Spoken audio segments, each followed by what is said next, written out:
Приветствую! Сегодня мы с вами погрузимся в одну из очень мощных глав Корана — суру Аль-Баййине. Попробуем вместе разобраться в ее главном послании — о том, что такое истина и как на нее реагируют люди. Вся суть суры, можно сказать, сконцентрирована в одном этом слове — «аль-байина». С арабского это можно перевести как «ясно, неоспоримое доказательство». Ну, знаете, как улика или документ, который просто не оставляет никаких сомнений. Хорошо, мы поняли, что байина — это нечто ясное и очевидное. Но самый главный вопрос вот в чем. А что именно имеется в виду? О каком таком доказательстве говорит нам эта сура? Давайте выяснять.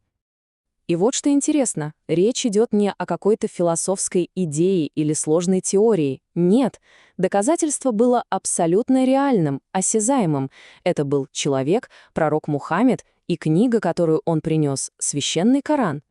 Так, а теперь, чтобы по-настоящему оценить, насколько важным было это событие, нужно понять, что происходило в мире до этого.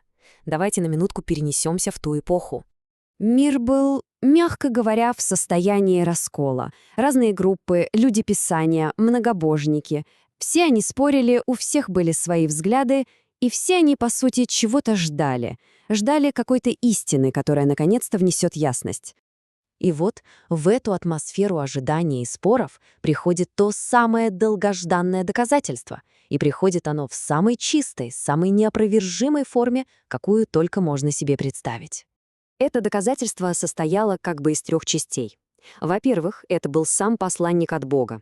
Во-вторых, он читал не что-то им придуманное, а очищенные свитки.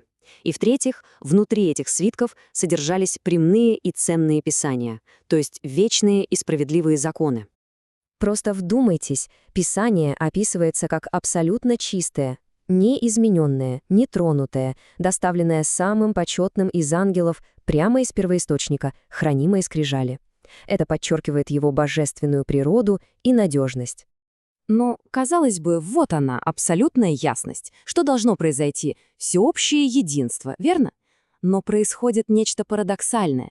Именно приход ясности вызвал величайшее разделение. И тут, конечно, возникает совершенно логичный вопрос. Как же так? Если все было настолько очевидно, почему люди не объединились, а наоборот раскололись? И ответ на самом деле очень глубокий. Люди разделились не потому, что доказательство было сложным или непонятным, а потому что оно оказалось для них неудобным. Оно шло вразрез с их привычками, традициями, гордыней и устоявшимися верованиями. И что самое поразительное, ведь само послание не было каким-то революционно новым. Совсем наоборот, это была та же самая вечная истина, которую приносил каждый пророк в истории человечества. По сути, весь призыв сводился к трем простым, но фундаментальным вещам. Первое — поклоняться только одному Богу, искренне. Второе — поддерживать связь с Ним через молитву. И третье — очищать свое имущество и помогать другим через милостиню. Вот и все. Это и есть основа религии. Так вот, этот выбор — принять простую и ясную истину или отвергнуть ее — в итоге и приводит людей к двум абсолютно разным вечным судьбам. Язык Корана здесь очень сильный и прямой.